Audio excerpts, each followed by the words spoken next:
আপনাদের সবার রিকোয়েস্টে দেখতে গেছিলাম বেলা, যেটা আমি প্রথমে দেখে ভেবেছিলাম বেলা, তারপর বুঝলাম না সিনেমাটা বেলা, কারণ এটা বেলা দেখে নিয়ে। বেলাদের নাম আমরা সবাই শুনেছি মোটামুটি ছোটবেলা থেকে, যারা যারা বাড়িতে রান্নার বই দেখেছেন তারা সবাই বেলাদের নামটা তো অবশ্যই শুনেছেন। এবার বেলাদের লাইফ স্টোরি নিয়ে একটা বায়োগ্রাফিক্যাল ফিল্ম, এটা মোস্ট প্রবাবলি একটা ড্রামা হবে, এই এক্সপেকটেশন নিয়ে আমি গেছিলাম। জনার নিয়ে খুব একটা ডিসঅ্যাপয়েন্টেড হয়নি, ড্রামা জনারেরই ফিল্ম, কিন্তু যেটা মেনলি প্রবলেম সেটা হচ্ছে আমরা সবাই বেলাদের লাইফ স্টোরি নিয়ে অতটা জানি না। তো এই ফিল্মে কয়েকটা ইম্পর্টেন্ট আসপেক্ট তুলে ধরা হয়েছে যেগুলো বেলাদের লাইফ স্টোরির ব্যাপারে আমরা যারা জানি না তারা জানতে পেরেছি। যেরকম উনি রেডিও জকি ছিলেন, উনি অল ইন্ডিয়া রেডিওতে আকাশবাণী কলকাতায় কাজ করতেন। She was a contemporary of Birendra Krishna Bhadra, এবং উনি নানান ইম্পর্টেন্ট হিস্টোরিক্যাল ইভেন্টের সময় ছিলেন। বেসিক্যালি দেখুন বেলাদের এজ কত, উনি কবে জন্মেছিলেন, উনি অ্যাকচুয়ালি কোন এরার মানুষ, এটা কিন্তু আমরা কেউ জানি না। আমরা শুধু রান্না অভিধান বা রান্না বান্না এই বইগুলোই দেখেছি বেলাদের। তো এই ডিটেলগুলো জানতে পেরেছি এই ফিল্মটা থেকে। এবার ফিল্মের ভালো সাইডটা আগে বলে নি। ভালো সাইডটা হচ্ছে ফিল্মের লুক অ্যান্ড ফিলটা খুব ভালো। মানে ঋতুপর্ণা সেনগুপ্তর এর আগে আমি পুরাতন দেখেছিলাম, এই ফিল্মটাও দেখলাম, both of them look very polish, খুব প্রিমিয়াম লুক আছে। ইনফ্যাক্ট কিছু সিনস আছে যেগুলো অ্যাব্রডে শুট করা হয়েছে, সেগুলো খুব ভালো পলিশড একটা লুক দিয়েছে ফিল্মটা। এবং যদি বাকিদের অ্যাক্টিং বলেন, ড্রামা যে পিরিয়ড ড্রামা হিসেবে অ্যাক্টিং করার প্রয়োজন যেরকম সেরকমই করেছে। এবার ভালো সাইডটা এখানে শেষ হয়ে যাচ্ছে, খারাপ সাইডটা আসে। সিনেমাতে প্রচুর খারাপ দিক রয়েছে, এবং খারাপ দিকটা বলার আগে কয়েকটা জিনিস ক্ল্যারিফাই করে নিই। প্রচুর লোক কমেন্টে লেখেন যে আপনার কি কোনো সিনেমাই ভালো লাগে না, সব সিনেমাই খারাপ লাগে। দেখুন, যদি একভাবে 100টা সিনেমাও খারাপ বেরোয় তাহলে কিন্তু আমাকে খারাপ বলতেই হবে। মানে এরকম কোনো বাধ্যবাধকতা নেই যে 5টা সিনেমার পর আমাকে 6 নম্বরটা কনসোলেশন প্রাইজ হিসেবে ভালো বলে দিতে হবে, বা একটা মানবিকতার খাতিরে আমি বলে দেবো যে না না এটা ঠিক ছিল। লাইন দিয়ে যদি 100 জন মল ত্যাগ করতে বসেন তাহলে কিন্তু ওই মল থেকে মলেরই গন্ধ বেরোবে। মানে এরকম নয় যে 5 জনের পর ওখান থেকে গোলাপ জলের গন্ধ বেরোবে, তাই না? এটা একটা পিরিয়ড ড্রামা, এবং পিরিয়ড ড্রামা হিসেবে আমরা জানি কিছু জিনিস খুব ইম্পর্টেন্ট হয়ে যায়। তার উপর এটা হিস্টোরিক্যালি অ্যাকিউরেট একটা বায়োগ্রাফিক্যাল ফিল্ম হওয়ার চেষ্টা করেছে। তো সেই দিক দিয়ে দেখতে গেলে এই ফিল্মটার কিন্তু কয়েকটা প্রবলেম রয়েছে, একদম কোরে প্রবলেমটা রয়েছে। সেটা হচ্ছে পিরিয়ড ড্রামা হিসেবে এর সেট ডিজাইন বা প্রপস এই কোনোটাই প্রপারলি জাস্টিফাইড না। মানে 50-50 বলতে পারেন, মানে 50% এনারা সেট ডিজাইন বা প্রপসে ওয়ার্ক করেছেন। ধরুন পুরোনো দিনের একটা টেলিফোন দেখানো হচ্ছে, পুরোনো দিনের গাড়ি দেখানো হচ্ছে, সেগুলো বুঝতে পারছি। বাট যেহেতু প্রচুর সিজিআই ইউজ করা হয়েছে, সিজিআইটা পরে আসছি, এনারা যে মানে ফ্রেম এর ওপর খেলেছেন খুব টাইট হয়ে গেছে। মানে ধরুন ঋতুপর্ণা সেনগুপ্তর যে বাড়িটা দেখানো হয়েছে, মানে বেলা ঘোষের যে বাড়িটা দেখানো হয়েছে, ওখানে যখন গাড়ি ঢুকছে আপনারা ক্লিয়ারলি বুঝতে পারবেন যে ওই বাড়িটাকে একটা লোকেশন নেওয়া হয়েছে যেটা মালঞ্চতে মোস্ট প্রবাবলি বাড়িটা। তো ওখানে বাড়িটার আশেপাশে তো পুরো নতুন ফ্ল্যাট হয়ে গেছে, তো ওইগুলো স্কাইলাইনে দেখা যাচ্ছে। এরকম অনেকগুলো সিন আছে, মানে ভিক্টোরিয়া থেকে যখন দেখাচ্ছে, ময়দান থেকে দেখাচ্ছে, স্কাইলাইনে আপনি মডার্ন ফ্ল্যাটগুলো আপনি দেখতে পাবেন, বাট ওগুলো ব্লার করা হয়েছে, ওটাকে ডিজিটালি রিমুভও করেনি, এবং এটা হচ্ছে একটা প্রবলেম। এবং যখন গাড়ি ঢুকছে, ধরুন ওই বেলাদের বাড়িতে যখন রিক্সা ঢুকছে, জাস্ট গাড়িটা ঢুকছে, ফ্রেমে চলে এলো, মানে ফ্রেম ট্রাইপডে ক্যামেরাটা সেট করা, গাড়িটা চলে এলো, ওর বাইরে এনারা দেখাতে পারছেন না, বিকজ ডিজিটালি ওনারা রিক্রিয়েট করতে পারেননি একটা পুরনো কলকাতা, এবং এনাদের কাছে বাজেট ছিল না একটা প্রপার ওরকম পিরিয়ড ড্রামা অনুযায়ী সেটে শুট করার। সো যারা ওই চোখে দেখবে না তারা ক্লিয়ারলি বুঝতে পারবে যে এরা শুধু ওইটুকুই দেখাচ্ছে যেটুকু প্রয়োজন। এবং দেখুন, আমি এই ঘরটায় শুট করছি, আমি শুধু এইটুকুই আপনারা শুধু এইটুকুই দেখতে পাচ্ছেন যেটা আমি দেখাচ্ছি, তার বাইরেও তো ঘরটা রয়েছে। বাট সিনেমায় কিন্তু কনস্ট্যান্টলি ওইটুকু পার্সপেক্টিভ দেখালে অদ্ভুত লাগে, একটা আপনাকে একটু ব্রডার স্কেলে দেখাতে হবে। তো অ্যাজ আই সেড, সিনেমাটা খুব ন্যারো ভান্টেজ পয়েন্ট থেকে দেখানো হয়েছে। এবার সেট ডিজাইন নিয়ে যেরকম কথা বলছি, সেরকম বললাম যে প্রপস কিছু কিছু একটু আউট অফ প্লেস লাগবে। মানে যে বাড়িতে শুট হয়েছে, অবভিয়াসলি এনারা তো রেন্টে নেয় বাড়িগুলো, বাড়ির দেয়ালটা না পুরো প্যাস্টেল শেড করা, and I am pretty sure 1940s এ প্যাস্টেল শেডসে কেউ বাড়ি রং করতো না। মানে এখন অব্দি আমাদের পুরোনো বাড়িতে গেলে দেখা যায় একটা টিপিক্যাল সেই হলুদ রং, আকাশি রং, একটা গোলাপি রং, সবুজ রং, এরকমই থাকে। প্যাস্টেল শেডস 1940-তে, তাও একদম চকচক করছে, আই এম নট বাইং ইট।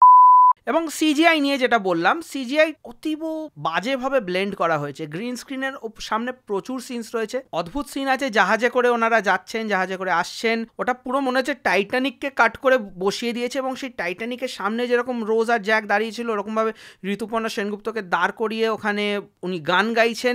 বিভৎস লাগছে, মানে ভিজুয়ালি অ্যাস্থেটিক্যালি টোটালি আনপ্লিজিং, মানে চোখে ফুটবে ওই সিনগুলো। এবং এরকম জেনারেলি অনেকগুলো গ্রিন স্ক্রিনের কাজ রয়েছে, এরকম নয় যে বিদেশে যেতে পারেননি বা বিদেশে গিয়ে রিক্রিয়েট করতে পারেননি বলে এই সিনগুলো রাখা হয়েছে। কলকাতাতে মানে কালো হলুদ ট্যাক্সির একটা সিন রয়েছে, মানে ঋতুপর্ণা সেনগুপ্ত আসছেন আকাশবাণীতে, উনি যাবেন, একটাই ট্যাক্সি, একটাই অ্যাম্বাসেডর, 4 বার রাউন্ড মারছে, হ্যাঁ, এবং 4 বার রাউন্ড মারছে এবং প্রত্যেকবার নাম্বার প্লেটটা শুধু চেঞ্জ করে দেওয়া হচ্ছে একটাই সিনে।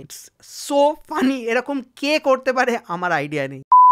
এবং পুরো সিনেমাটা ম্যাক্সিমাম ইনডোর শটস নেওয়া হয়েছে। ইনডোর শটসে মানে ক্যারেক্টার ঢুকছে, ওখানে আলোচনা হচ্ছে, ক্যারেক্টার বেরিয়ে যাচ্ছে। ওয়ার্ল্ড বিল্ডিং এর একটা কনসেপ্ট তো হবে, কনটেক্সট চাই আমাদের। ধরুন একটা পিরিয়ড ড্রামা দেখাচ্ছি, ইন্ডিপেন্ডেন্সের কথা বলা হচ্ছে, ইন্ডিপেন্ডেন্সের রাইটের কথা বলা হচ্ছে, এরকম অনেকগুলো, যেরকম আমরা লাল সিং চাড্ডা খুব একটা বাজে সিনেমার এক্সাম্পল দিলাম, বা ধরুন ফরেস্ট গাম, যেখানে দেখা হচ্ছে হিস্টোরিক্যাল ইভেন্টের সাথে স্টোরিটাকে উইভ করা হয়েছে। এখানে এরকম আছে because obviously she was a real person, owner real ঘটনাগুলো রিয়েল, তো সেখানে না কনটেক্সট পাবেন না আপনি, মানে ঘটনাগুলো মুখে বলে দেওয়া হচ্ছে এবং দেখানো কিছু হচ্ছে না। এবং সেই প্রসঙ্গে বলতে হয় সিনেমাটা এক্স্যাক্টলি কি অবজেক্টিভ নিয়ে বানানো হয়েছিল এটা নিয়েও কিন্তু প্রশ্ন উঠবে। এটা যদি বেলাদের লাইফ স্টোরি দেখানোর জন্য বানানো হয়ে থাকে তাহলে আমি বলবো বেলাদের লাইফ স্টোরিতে ফোকাস করা হয়নি। বেলাদেকে কিন্তু আমরা লেম্যানরা সবাই চিনি একজন অথর হিসেবে, একজন রাইটার হিসেবে, লেখিকা হিসেবে। উনি রান্নার বই প্রচুর লিখেছেন এবং ওনার রান্না খুবই ফেমাস, সবাইকে জিজ্ঞেস করেন, মা কাকিমা সবাই জানে বেলাদের নাম। এই রান্নার পোর্শনটা না জাস্ট ইগনোর করা হয়েছে ফিল্মে, রান্নার পোর্শনটা নেই। হ্যাঁ, উনি অবভিয়াসলি রেডিও জকি ছিলেন, ওই জায়গাটাও দেখানো হয়েছে, বাট রান্নাটা ওনার জীবনে কিভাবে এলো, রান্নাটা কিভাবে গেল, এইটা দেখানো হয়নি। এবং এরকম অনেক জিনিস রয়েছে ফিল্মের মধ্যে যেগুলো এলো গেল, কখন কি হলো আপনি কিছু বুঝতে পারবেন না। ফিল্মের টাইম স্প্যান, টাইম নিয়ে খেলার জায়গাটা পুরোপুরি বেখাপ্পা হয়ে গেছে। সিনেমাটা মানে দেখুন, একটা আমরা ইউজুয়ালি যখন পিরিয়ড ড্রামা দেখি তখন লোকে ডেটটা লিখে দেয়, ডেট প্লেস মেনশন করে দেয়, অনেকে সেটা হয়তো খারাপ লাগে, বাট আমার মনে হয় এটা অডিয়েন্সের বুঝতে সুবিধা হয় যে কখন কোন টাইমে কোথায় ঘটনাটা ঘটলো। এখানে কিন্তু কোনো টাইম ফ্রেমের কোনো আইডিয়া আপনার থাকবে না। আপনি মুখে ইভেন্টগুলো শুনছেন, ধরুন World War I, World War II, তখন আপনাকে গুগল করে বা মনে করে দেখতে হবে যে আচ্ছা এটা ঘটেছে 1939-এ বা 45-এ, ইন্ডিপেন্ডেন্স আচ্ছা 47, এরকম ভাবে আপনি মেলাতে মেলাতে যাবেন এবং মেলাতে মেলাতে গেলে আপনি বুঝবেন যে the look and feel of those events are not matching. যেটা বলতে গিয়ে বলতেই হয়, বেলাদের ক্যারেক্টার প্লে করেছেন দুজন। একজন ক্যারেক্টারের নাম অবভিয়াসলি আই এম সরি আমার জানা নেই যে মেয়েটি প্লে করেছেন বেলাদেকে টিল ম্যাট্রিক। মানে ম্যাট্রিক কোন এজে দেয়, ম্যাট্রিক মোটামুটি 13-14 আই গেস, তখন কোন টাইমে দিত আমার আইডিয়া নেই, বাট আমি ধরে নিচ্ছি 13-14 বছর অব্দি একটা মেয়ে প্লে করেছে। বিয়ে হলো, দেন বিয়ের পর থেকে স্ট্রেট একটা টাইম জাম্প হয়ে গেল এবং টাইম জাম্পের পর থেকে ঋতুপর্ণা সেনগুপ্তকে দেখানো হয়েছে। আমি যে কথাটা বলবো এগেন অনেকজনের খারাপ লাগবে, আগে থেকে আমি ক্ষমা প্রার্থী, কিছু করার নেই, সত্যি কথা। Rituparna Sengupta at present is 53 years old, ওনার 53 years এজ হয়ে গেছে। she is playing a 20 something years old এবং ওই 20 years থেকে নিয়ে টানা 53 বা 60 যতই মানে বেলাদের এন্ড অবধি, মানে এন্ডিং তো দেখানো হয়নি, কনক্লুশন কিছু নেই, যত অবধি দেখানো হয়েছে ঋতুপর্ণা সেনগুপ্ত টানা প্লে করেছেন। কোনোভাবে মানানসই লাগেনি। কি করে হতে পারে এটা? অ্যাটলিস্ট 3টে অ্যাক্টরকে প্লে করতে হতো, মানে লাস্ট স্টেজটা যেটা 50 অ্যাবাভ, অ্যাটলিস্ট 45 অ্যাবাভ, সেটা ঋতুপর্ণা সেনগুপ্ত প্লে করতেন, ওনাকে মানাতো। ঋতুপর্ণা সেনগুপ্ত, আপনি বুকে হাত রেখে বলুন তো, ঋতুপর্ণা সেনগুপ্ত অ্যাট প্রেজেন্ট 2025-এ দাঁড়িয়ে একজন 20 বছর 25 বছর 30 বছরের মেয়ের রোল প্লে করতে পারেন উইদাউট ডি এজিং? জাস্ট চড়া মেকআপ দেওয়া রয়েছে, অত্যন্ত চড়া মেকআপ, মানে ওই মেকআপ সিনেমাতে আজকাল অ্যাপ্রুভ হয় না, আজকাল সিনেমাতে অনেকটা ন্যাচারাল লুক লোকে প্রেফার করে। সেখানে ওনাকে বিচ্ছিরি লাগছিল, বডি শেমিং এ যাচ্ছি না, সরি অনেকবার বলে দিয়েছি, স্কিপ করে যাবেন, বাট এইটা উনি কেন করছেন? She should play roles which are age appropriate, যেরকম ম্যাডাম সেনগুপ্ততে উনি প্লে করলেন একটা এজ অ্যাপ্রোপ্রিয়েট মায়ের রোল, গুড। পুরাতনে ওনাকে ঠিকঠাক লেগেছে, সিনেমাটোগ্রাফি ওয়াজ গুড। এখানে ওনাকে স্ক্রিনে কিরকম লেগেছে আমি এটা বলছি না, but Rituparna Sengupta being 53 years old, ওনাকে 23 ইয়ার্স এজের মেয়ে হিসেবে আমি মানতে পারিনি, আপনি মানতেই পারেন। পুরো সিনেমাতে কাস্টিং একদম ভালো নয়। ভাস্বর ওয়াজ ওকে, ডিসেন্ট, ভাস্বর ওরকমই অ্যাক্টিং করেন, ওনার অ্যাক্টিং বিশাল ডাইনামিক রেঞ্জ নেই, বাট এই সিনেমা বিশেষ ডাইনামিক রেঞ্জের প্রয়োজনও ছিল না, যতটুকু ওনাকে দেওয়া হয়েছে হি ওয়াজ ফাইন, ওনাকে নিয়ে সেরকম কিছু প্রবলেম হয়নি ফিল্মে। ঋতুপর্ণা সেনগুপ্ত অভিনয় যেরকম করেন, একটু রিজিডিটি তো ওনার অ্যাক্টিংয়ে আছেই, উনি খুব ন্যাচারাল অ্যাক্ট্রেস এরকম নন, ওনার মধ্যে একটা রিজিডিটি রয়েছে, একটা ফেকনেস রয়েছে ওনার ডায়লগ ডেলিভারিতে, যেটা উনি এখন অবধি কাটিয়ে উঠতে করতে পারেননি, বাট স্টিল ওটাকে আমি ইগনোর করে বলে দিচ্ছি যে ঠিক আছে, এনাদের দুজনের অ্যাক্টিং ওয়াজ ওকে। বাকি সাপোর্টিং কাস্ট মানে ঋতুপর্ণা সেনগুপ্তর ইয়াঙ্গার সেলফ, ওনাকে তো বেশি স্ক্রিন টাইম দেওয়া হয়নি, বাট বাকি সবাই একদম মানে দে ওয়ার নট গুড, একদম অ্যাক্টিং ওনারা ঠিকঠাক পারেননি এবং ওনাদের স্ক্রিন প্রেজেন্স ওয়াজ অ্যাবসলিউটলি জিরো। আমি জানি না এটা মানে মার্কেটিং স্ট্র্যাটেজি বা পিআর স্ট্র্যাটেজি কিনা যে ঋতুপর্ণা সেনগুপ্ত যে সিনেমায় থাকেন উনি একটু সাপোর্টিং কাস্টকে উইকার নেন, বড় নাম নেন না, এটা আমি জানি না, এটা তো উনি প্রডিউসার কিনা আমি নট শিওর, বাট যদি উনি প্রডিউসার নাও হয়ে থাকেন, সবই তো চুক্তির ব্যাপার, আজকাল কন্ট্রাক্ট ছাড়া কিছুই হয় না, but this is a major flaw in the film. যদি সাপোর্টিং কাস্ট আরো স্ট্রং হতো না, ফিল্মটা একটু ন্যাচারাল লাগতো। প্রত্যেকে খুব অ্যামেচারিশ অ্যাক্টর কাজ করেছেন। যার সিনেমাটোগ্রাফির দিক দিয়ে বলতে গেলে এটা বলতেই হয় যে look and feel was very posh, খুব ভালো পলিশ লুক রয়েছে ফিল্মটার। বাট বাংলা সিনেমা একটা ইনহারেন্ট প্রবলেম থাকে, যেটা আমি আগে হয়তো সেরকম ভাবে ইন ডিটেল ডিসকাস করিনি, বলেছি এই ফিল্মে বলছি, যে স্কেলিং এর একটা প্রবলেম হয়। মানে ধরুন আমি যেই ক্যামেরা থেকে শুট করছি, আমি যে ডিস্টেন্সে শুট করছি, যে কেউ শুট যখন করেন তখন একটা ফোকাল লেন্থের ব্যাপার থাকে এবং ফোকাল লেন্থের সাথে সাবজেক্টের সাইজ কতখানি থাকবে ফ্রেমে, এটার একটা প্রপোর্শন আছে এবং এটা যে কেউ যেরকম ইচ্ছে করতে পারে, হার্ড অ্যান্ড ফাস্ট রুল তো নেই, বাট একটা অ্যাস্থেটিক্যালি প্লিজিং ব্যাপার আছে, মানে চোখে কিরকম দেখতে লাগে। তো যখন এনারা শুট করেন না, হিন্দি সিনেমা দেখবেন, বাজে থেকে বাজে হিন্দি সিনেমা দেখবেন, একদম জঘন্য সাউথ ইন্ডিয়ার সিনেমা দেখবেন, এই স্কেলিং এর প্রবলেমটা থাকে না, এটা বাংলা সিনেমায় থাকে। যতই হাই এন্ড ক্যামেরা এরা ইউজ করুক, যেহেতু এরা এলবো স্পেস খুব কম নিয়ে শুট করে, যেহেতু এদের শুটিং স্পেস খুব ছোট হয়, ওই জন্য এনাদের সাবজেক্টকে খুব বড় লাগে